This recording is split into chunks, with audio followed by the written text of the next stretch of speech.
Man, the spirit that's there is a spirit of depth there that's amazing. My great grandmother got there in 1925 from Baltimore, Maryland. So, I'm looking at four generations. Now it's five generations of my family that has been there. You know what I mean? Harlem is amazing. There's a spirit. I remember going into Harlem, in the morning. If you walk around Harlem on Sunday mornings, it's totally quiet. You can hear a pin drop at 9 o'clock in the morning because people are now they're getting up, getting ready to go to church. So the spirit of Harlem is just amazing. I was there during the '80s and the '90s. I used to go to the Rucker tournaments up 155th Street. I've done all of that, and it's just my mother used. She was running around Harlem also.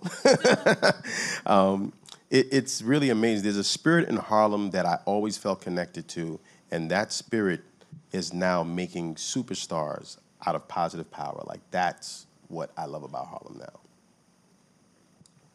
I would say experience. I've grown a lot in Harlem, become a grown woman in Harlem. So, and I don't even have to leave Harlem if I want Chinese, Indian, whatever I want is right there. I can go to the dive bar and I can hear some rock and roll. It's everything is right there. Now that I have a child there, that it would get to really experience from being a little one on up, really the essence of Harlem. And then he gets the rich history of Harlem.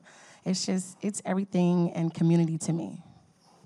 Every movement needs the capital, and Harlem is that capital. I look at it from a global point of view that, people of almost every civil rights movement look at the African American civil rights movement for inspiration, whether it's the gay rights or women's rights. There's a lot of there, and the capital for that, for me, in so many ways, is Harlem. So Harlem holds it holds a standard to you, whether you look at the brownstones or the parks or the Rutgers basketball or Apollo or the studio. You don't come on Rutgers and try to play unless you can play, right? You don't just show up at the Apollo unless you can really sing. Gloria can do that, you know what I mean?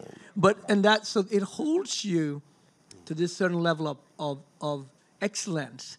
And once you sort of been accepted in Harlem, you can actually take that energy and excellence and succeed anywhere. And isn't that a little bit what New York does to you too? So therefore, I think it has the most incredible history.